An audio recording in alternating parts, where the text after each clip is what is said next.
عليكم ورحمة الله وبركاته. الحمد لله نحمده ونستعينه ونستغفره ونؤمن به ونتوكل عليه ونعوذ بالله من شرور أنفسنا ومن سيئات أعمالنا. من يهده الله فلا مضل له ومن يضلله فلا هادي له. ونشهد أن لا إله إلا الله وحده لا شريك له. ونشهد أن محمدا عبده ورسوله أرسله بالحق بشيرا ونذيرا وداعيا إلى الله بإذنه وسراجا منيرا. أما بعد فأعوذ بالله من الشيطان الرجيم. بسم الله الرحمن الرحيم. إنا أنزلناه في ليلة مباركة إنا كنا منذرين. صدق الله مولانا العظيم وصدق رسوله النبي الكريم. ونحن على ذلك لمن الشاهدين والشاكرين والذاكرين والحمد لله رب العالمين. اللهم صل على سيدنا محمد وعلى آل سيدنا محمد كلما ذكره الذاكرون وكلما غفل عن ذكره الغافلون. اللهم صل على محمد وعلى آل محمد كما صليت على إبراهيم وعلى آل إبراهيم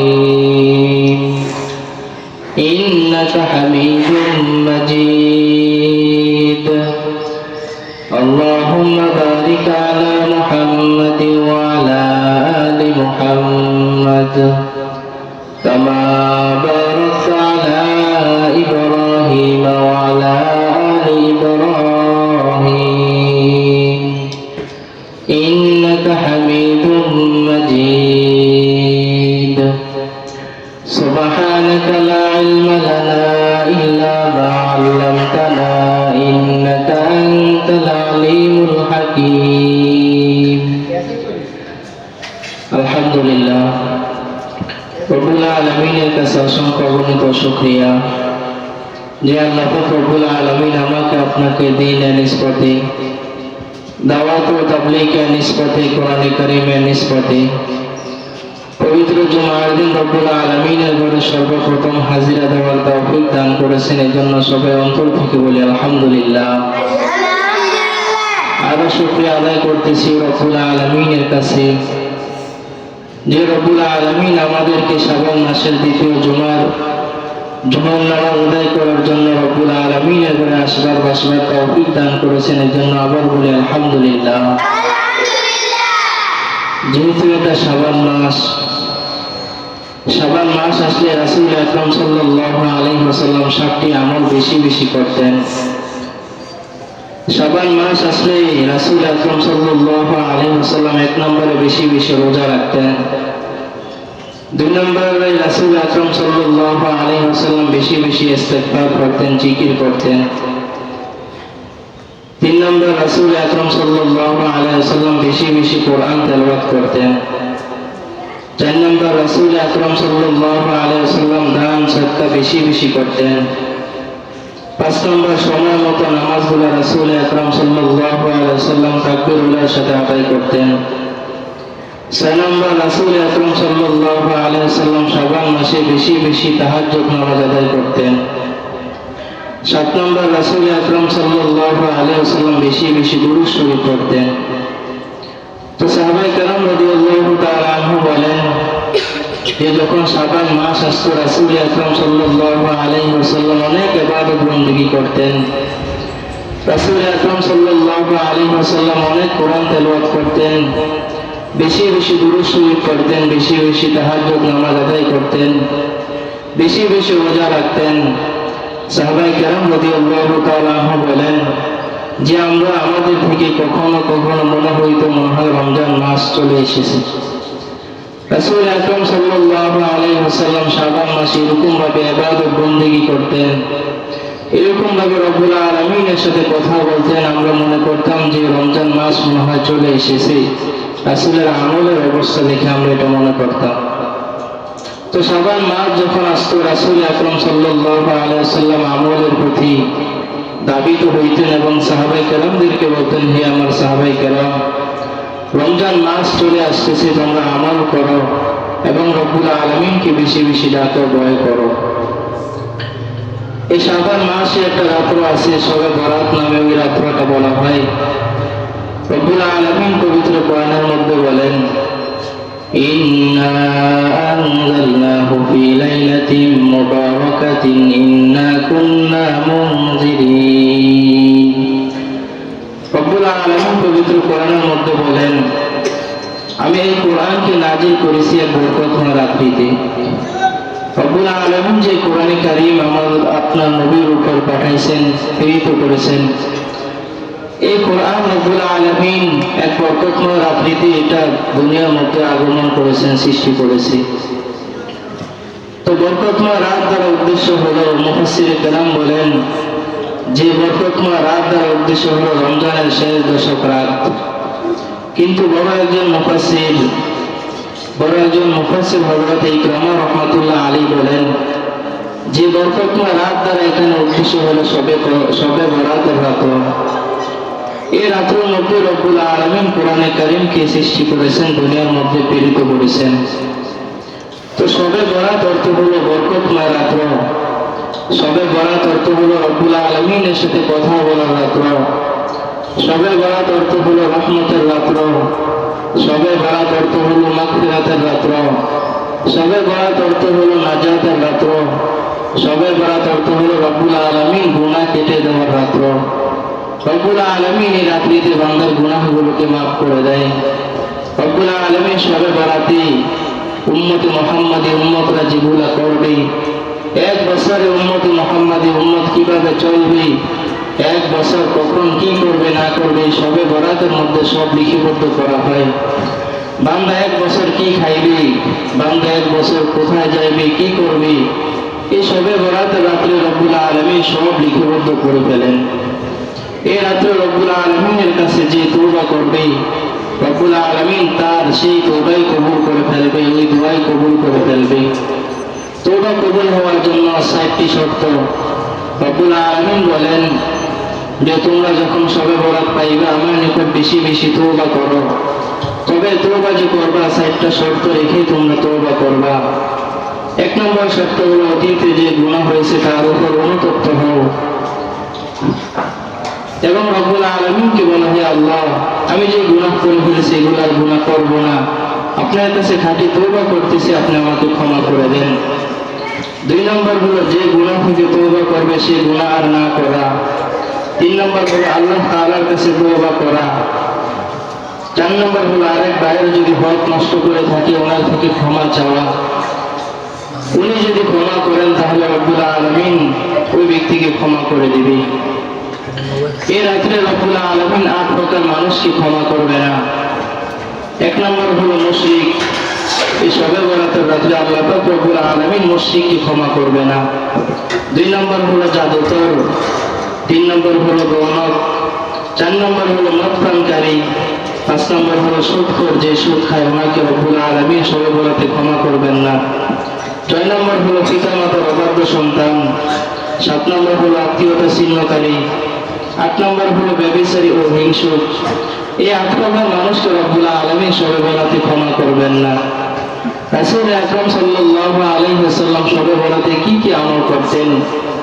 রাসূলের জীবনের মধ্যে যদি তাকানো হয়, রাসূল আকরাম সাল্লাল্লাহু আলাইহি ওয়াসাল্লাম শবে বরাতে তিনটা আমল মাত্র প্রমাণিত হয়। এক নম্বর আমল হলো রাসূল আকরাম সাল্লাল্লাহু আলাইহি ওয়াসাল্লাম শবে বরাতে কবর জিয়ারত করতেন। 2 নম্বর আমল হলো রাত্র জেগে ইবাদত করতেন। 3 নম্বর আমল হলো রাসূল সাল্লাল্লাহু আলাইহি ওয়াসাল্লাম পরের দিন রোজা রাখতেন। তো আম্মা জান আয়েশা সিদ্দিকা রাদিয়াল্লাহু তাআলা আনহা বলেন যে রাসূলের একাধিক স্ত্রী থাকার কারণে রাসূল স্ত্রীদের কাছে বন্টন করে থাকতেন, ভাগ করে থাকতেন। তো একদিন রাত্রে রাসূল আকরাম সাল্লাল্লাহু আলাইহি ওয়াসাল্লামের পাল্লা আমার ঘরে যখন হয়, রাসূল যখন আমার ঘরে শুইতে আসলেন, রাত্রে যখন গভীর হইল, আমি দেখতেছি রাসূল আমার ঘরে নাই। তো আমি মনে করছি হয়তো রাসূল অন্য কোনো বিবির ঘরে চলে গেছে। আমি রাসূলকে তালাশ করার জন্য সব বিবিদের ঘরে কিন্তু তালাশ করলাম, কিন্তু রাসূলকে কোনো জায়গার মধ্যে পেলাম না। আম্মা জান আয়েশা সিদ্দিকা রাদিয়াল্লাহু তাআলা আনহা বলেন, আমি রাসূলকে তালাশ করতে করতে জান্নাতুল বাকিতে চলে গেলাম। ওইখানে গিয়ে দেখি রাসূল কবর জিয়ারত করতেছে। তো রাসূলকে আমি দেখে আমি পিছন দিক দিয়ে আবার ঘরে চলে আসলাম। রাসূল যখন কবর জিয়ারত শেষ হলো, রাসূল ঘরে আয়েশা বলতেছেন, হে আয়েশা, তুমি মনে করছো আমি মনে হয় অন্য কোনো বিবির ঘরে চলে গেছি? না আয়েশা, আমি যখন তোমার ঘরের মধ্যে বিশ্রাম নিতে আসলাম, শুইতে আসলাম, এরকম সময় রব্বুল আলামিন আমার কাছে জিবরাইল আমিনকে পাঠাইলেন। জিবরাইল আমিন আমার কাছে এসে বলতেছেন, হে আয়েশা, জিবরাইল আমিন আমার কাছে এসে বলতেছেন, হে আল্লাহ রাসূল, আজকে রাত্রে তো ঘুমানোর রাত্র নয়, আজকে রাত্র হলো রব্বুল আলামিনের সাথে কথা বলার রাত্র।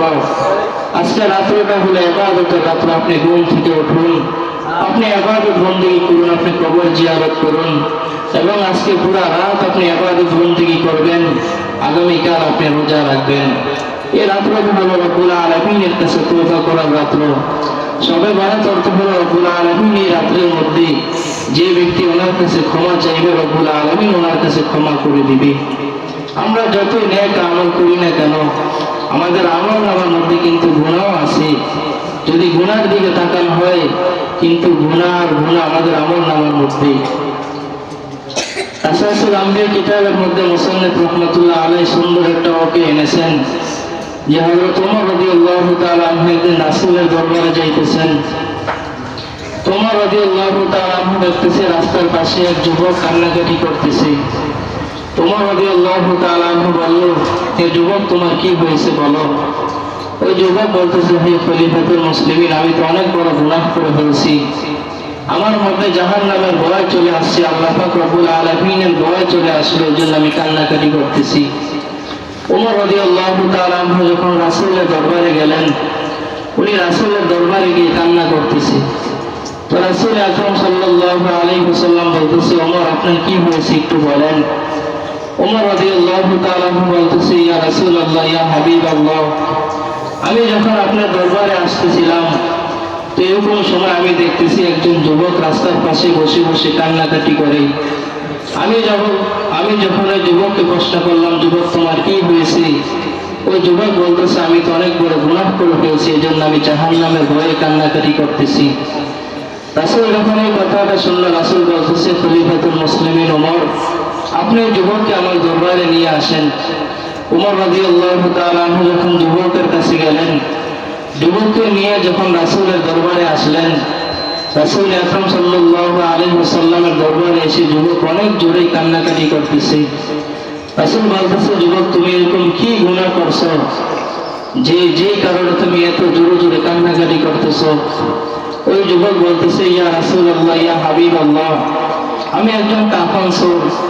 কোন মানুষ যখন মারা যায়, আমি রাত্রেবেলা গিয়ে আমার শরীর থেকে কাপড়গুলো চুরি করে এনে বাজারের মধ্যে বিক্রি করি, যা টাকা উপার্জন হয় এগুলো দিয়ে আমি আমার ঘর সংসার চালাই। কিন্তু ইয়া রাসূলুল্লাহ, কিছুদিন আগে যখন আমি শুনলাম অমুক এলাকার মধ্যে একটা মেয়ে মারা গেছে, আমি যখন রাত্রিবেলা যখন ওই কবরস্থানে গেলাম, ওইখানে যাওয়ার পর আমি সুন্দরভাবে মাটিগুলো খনন করলাম। খনন করে যখন আমি ওই মেয়ের শরীর থেকে যখন কাপড়গুলো খুলতেছিলাম, কাপড় খোলা শেষ, মেয়ের চেহারার মধ্যে আমি যখন তাকালাম, তখন আমি ওই মেয়ের প্রেমে পড়ে গেলাম। আমি ওনার সাথে জিনাহ করা শুরু করলাম। আমার যখন জিনা শেষ হয়ে গেল, আমি যখন বাড়ির উদ্দেশ্যে রওনা করলাম, হঠাৎ দেখি কবর থেকে আওয়াজ দিতেছে। মেয়েটা আমাকে বলতেছে, হে যুবক, তুমি এটা কি করলা? সমস্ত মানুষের সামনে তুমি এটা কি করলা? আমার পুরো শরীরটাকে নাপাক করে দিলা। হাসরের ময়দানে রব্বুল আলামিনের কাছে আমি নাপাক শরীর নিয়ে আমি কিভাবে দাঁড়াবো?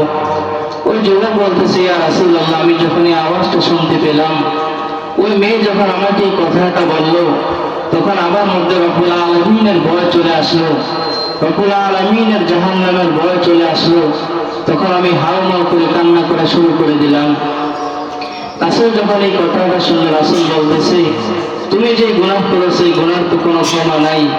যুবক যখন এই কথাটা শুনলো, যুবক রাসূলের দরবার থেকে চলে গিয়ে পাহাড়ের উপরে চলে গেলেন, ওখানে কান্নাকাটি করতেছেন, রব্বুল আলামিনের নিকট তওবা করতেছে, নামাজ পড়তেছে, দোয়া করতেছে।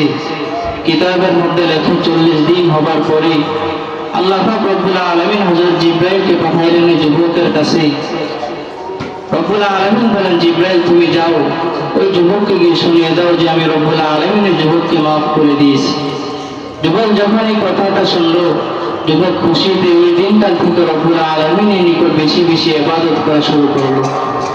এই জন্য রব্বুল আলামিন বলেন যে শবে বরাতের রাত্রে যতই গুনাহ হোক, যদি তুমি রব্বুল আলামিনকে রাজি খুশি করার জন্য আমার কাছে দোয়া করো, খালেস নিয়তে যদি তুমি আমার নিকট তওবা করো, আমি রব্বুল আলামিন কিন্তু তোমার তওবাকে কবুল করে ফেলবো। হযরত আশরাফ আলী থানভী রাহমাতুল্লাহ আলাইহি বলেন যে শবে বরাতের রাতে রব্বুল আলামিনের কাছে যে যেটাই চাইবে, রব্বুল আলামিন তাকে সেটা সঙ্গে সঙ্গে দান করবে।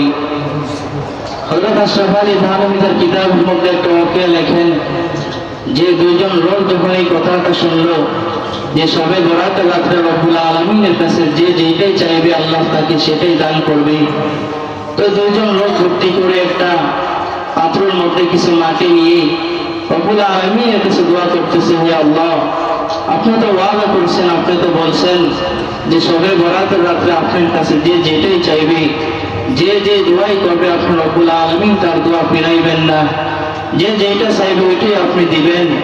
আপনার কাছে আমরা একটা দোয়া করতেছি, দরখাস্ত করতেছি, আমরা একটা পাথরের মধ্যে কিছু মাটি রাখলাম, আপনি মাটিগুলাকে স্বর্ণ দ্বারা ভরপুর করে দিবেন, এই মাটিগুলাকে আপনি স্বর্ণ বানিয়ে দিবেন। ওরে দোয়া করে দুই ভাই যখন বাড়িতে চলে গেল, সকালবেলা ওরা আইসা দেখতেছে মাটি যেভাবে রাখছে মাটি মাটির মতোই হয়েছে, মাটিকে রব্বুল আলামিন কোনো স্বর্ণ বানায় না। তখন ওদের মনের মধ্যে একটা চিন্তা আসলো, ওদের মনের মধ্যে একটা ভাবনা আসলো যে রব্বুল আলামিন তো ওয়াদা করেছেন যে শবে বরাতের রাত্রে রব্বুল আলামিনের কাছে যে দরখাস্ত করবে, রব্বুল আলামিনের কাছে যে যে যে দোয়াই করবে, রব্বুল আলামিন তার দোয়াগুলোকে কবুল করে ফেলবেন। কিন্তু আমরা তো দুই ভাই দোয়া করলাম, আল্লাহ পাক রব্বুল আলামিন তো আমাদের দোয়াকে কবুল করলো না। ওরা হাঁটতে হাঁটতে কিছুক্ষণ পর একজন আল্লাহর ওলির সাথে সাক্ষাৎ হলো। ও আল্লাহর ওলি বলতেছেন, যুবক তোমাদের মন খারাপ কেন? তখন ওই দুই ভাই বলতেছে যে রব্বুল আলামিন তো ওয়াদা দিয়েছে, রব্বুল আলামিন তো বলেছে যে শবে বরাতের রাত্রে রব্বুল আলামিনের কাছে যে যেটাই চাইবে রব্বুল আলামিন তার মনের আশাকে পুরা করবে, রব্বুল আলামিন তার ওই দোয়াকে কবুল করবে। কিন্তু গত রাতে আমরা একটা দোয়া করেছিলাম, রব্বুল আলামিন এটা পুরা করে না। তখন আল্লাহর ওলি বলতেছে, আর বোকা শোনো, রব্বুল আলামিন যদি তোমাদের এই দোয়াটা পুরা করতো, তোমাদের মনের আশাকে যদি পুরা করতো, রব্বুল আলামিন যদি মাটিকে স্বর্ণ বানিয়ে দিত, তাহলে তোমাদের দুই ভাইয়ের মধ্যে ঝগড়াঝাটি হওয়া শুরু হয়ে দিত, কে কতটুকু নিবা ভাগ করতে তোমাদের সমস্যা হয়ে যেত। এই জন্য রব্বুল আলামিন তো তোমাদের মনের খবর জানে, এই জন্য রব্বুল আলামিন তোমাদের এই আশাকে পুরা করে না। এই জন্য শবে বরাতের রাত্রে রব্বুল আলামিনের কাছে যে যেটাই চাইবে, রব্বুল আলামিন বলেন, ক্বালা আল্লাহু তাআলা উদউনি আস্তাজিব লাকুম, বান্দা আমার কাছে চাইতে দেরি আছে, আমি রব্বুল আলামিন তার মনের আশা তার দোয়াকে পূরণ করতে দেরি করব না। এই জন্য রব্বুল আলামিন বলেন, বেশি বেশি আমার কাছে চাও, তোমরা যখন বেশি বেশি আমার কাছে চাইবা, আমি রব্বুল আলামিন কিন্তু তোমাদেরকে বেশি বেশি দান করব, আমি রব্বুল আলামিন কিন্তু তোমাদেরকে বেশি বেশি মহব্বত করব। এই জন্য আমরা সবাই রব্বুল আলামিনের নিকট বেশি বেশি চাওয়া। শবে বরাত আমাদের সামনে আসতেছে, এই রাতটাকে গনিমত মনে করা, সারা রাত ইবাদতের মধ্যে কাটিয়ে দেওয়া এবং পরের দিন রব্বুল আলামিনকে রাজি খুশি করার জন্য রোজা রাখা। রব্বুল আলামিন বলেন, বান্দা যখন আমার কাছে চাইবে এবং রোজা রাখবে, আমি ওই বান্দার মনের ন্যাক মাকসাদগুলোকে পূরণ করে দেব এবং বান্দার যত রিজিকের অভাব আমি রব্বুল আলামিন বান্দার রিজিককে ভরপুর করে দেব। মুনতাকাম হাদিসের মধ্যে একটা হাদিস এসেছে যে একদল ডাকাতি করার জন্য যখন বাগানের মাঝখান দিয়ে রওনা করলো, তো ডাকাতের সর্দার দেখতেছে বাগানের মধ্যে 4টা খেজুর গাছ, তার মধ্যে 2টা খেজুর গাছ হলো ভালো আর 2টা খেজুর গাছ হলো ভালো না। তো যে 2টা খেজুর গাছ ভালো, এই 2টা খেজুর গাছ থেকে একটা পাখি খেজুর নিয়ে যে 2টা খেজুর গাছ ভালো না ওগুলার মধ্যে পালাইতেছে। তো ডাকাতের সর্দার উনি বলতেছেন, একটু দেখো এই যে পাখিটা খেজুর গাছের মধ্যে খেজুর নিয়ে পালাইতেছে, কেন পালাইতেছে একটু দেখো। তো ডাকাতের কথা শুনে আরেকজন ডাকাত যখন খেজুর গাছের মধ্যে উঠলো, তখন দেখতেছে ওই যে 2টা খেজুর গাছ যে ভালো না, ওইটার মধ্যে একটা অন্ধ সাপ হা করে আছে, আর পাখি ভালো খেজুর গাছ থেকে খেজুর নিয়ে ওই অন্ধ সাপের মুখের মধ্যে দিতেছে। ওই ডাকাতের সর্দার যখন এটা দেখলেন, এটা শুনলেন, ডাকাতের সর্দার বলতেছে, যে মালিক যে রব্বুল আলামিন একটা অন্ধ সাপকে পাখির মাধ্যমে খাওয়াইতে পারে, ওই ডাকাত তো ওই আল্লাহ তো আমাকে খাওয়াইতে পারবে, তাহলে আমরা কেন ডাকাতি করি, আমরা কেন চুরি করি। ওই দিনকার থেকে সবাই যখন ওয়াদা করলো, রব্বুল আলামিনের প্রতি যখন দোয়া করলো, রব্বুল আলামিন বলেন, আমি ওই দিনকার থেকে সমস্ত ডাকাতকে হেদায়েত দিয়ে দিয়েছি এবং তাদের যখন যেটা দরকার আমি রব্বুল আলামিন তাদেরকে সব সময় ব্যবস্থা করে দিতেছি। এই জন্য রব্বুল আলামিন বলেন, আমি আল্লাহ পাক রব্বুল আলামিন সব পারি। বান্দার চেষ্টা যেখানে শেষ হয়ে যায়, আমি রব্বুল আলামিনের চেষ্টা ওখান থেকে শুরু হয়। এই জন্য রব্বুল আলামিন বলেন, বান্দা তোমার যখন যেটা দরকার হয় তুমি আমি রব্বুল আলামিনের কাছে চাও। আমি রব্বুল আলামিনের কাছে চাইতে দেরি আছি, আমি রব্বুল আলামিন কিন্তু তোমাকে দিতে দেরি করব না। রব্বুল আলামিন বলেন, আমি সব কিছুই পারি, আমি পারি না এরকম কোনো জিনিস আমার কাছে নাই, আমি সব জিনিসই পারি, সব জিনিসই করতে পারি। আমি গত জুমায় বলছিলাম যে রাসূল আকরাম সাল্লাল্লাহু আলাইহি ওয়াসাল্লাম যখন মেরাজের রাত্রে গেলেন, মেরাজের রাত্রে যখন রব্বুল আলামিনের সাথে কথা বললেন, কথা বলে যখন সাহাবায়ে কেরামদের সামনে রাসূল সাল্লাল্লাহু আলাইহি ওয়াসাল্লাম বলতেছেন, হে আমার সাহাবায়ে কেরাম, আমি আজকে রাত্রে রব্বুল আলামিনের সাথে সাক্ষাৎ করেছি, কথা বলেছি, দেখা করেছি। তো সাহাবায়ে কেরাম রাদিয়াল্লাহু তাআলা আনহু বললেন, হে আল্লাহর রাসূল, আপনি সত্য কথাই বলছেন। রাসূলের দরবারে সব সময় সাহাবায়ে কেরামদের সাথে কাফের বেঈমান মুশরিকরা থাকতো। ওরা যখন এই কথাটা শুনলো, ওরা বলতেছে মুহাম্মদ পাগল হয়ে গেছে। মুহাম্মদ নাকি এক রাত্রের মধ্যেই 7 আসমান 7 জমিন পাড়ি দিয়ে আরশে আজিম পাড়ি দিয়ে রব্বুল আলামিনের সাথে কথা বলে আবার এক রাত্রের মধ্যে জমিনের মধ্যে চলে এসেছে। ওরা আল্লাহ রাসূল সাল্লাল্লাহু আলাইহি ওয়াসাল্লামকে পাগল বলা শুরু করলো। তো একজন কাফের এই কথাটা শুনে রাসূল যখন বলল যে আমি আজকে রাত্রে মেরাজ করে রব্বুল আলামিনের সাথে কথা বলে আমি আজকে জমিনের মধ্যে আসলাম, তো একজন কাফের বলতেছে মুহাম্মদ পাগল হয়ে গেছে, মুহাম্মদের দরবারে আমি আর থাকবো না, আমি বাড়িতে চলে যাই। ওই ব্যক্তি যখন বাড়িতে রওনা করলেন, বাড়িতে যাওয়ার সময় বড় একটা মাছ নদী থেকে নিয়ে উনি বাড়িতে গিয়ে ওনার বিবিকে বলতেছেন, হে বিবি, আমি বাজার থেকে বড় একটা মাছ নিয়ে আসলাম, তুমি সুন্দর করে ভুনা করো, আমি একটু নদী থেকে গোসল করে আসি। ওই ব্যক্তি যখন নদীতে গোসল করতে গেলেন, কিতাবের মধ্যে লেখে রব্বুল আলামিনের এরকম কুদরতি, উনি ছিলেন পুরুষ, উনি ছিলেন একজন যুবক, কিন্তু রব্বুল আলামিন ওনাকে একটা মহিলা রূপে, আকৃতি রূপে, উনি যখন নদীর মধ্যে ডুব দিলেন, ডুব থেকে উঠে উনি দেখে উনি একজন মহিলা হয়ে গেল, উনি একজন রাজকুমারী হয়ে গেল।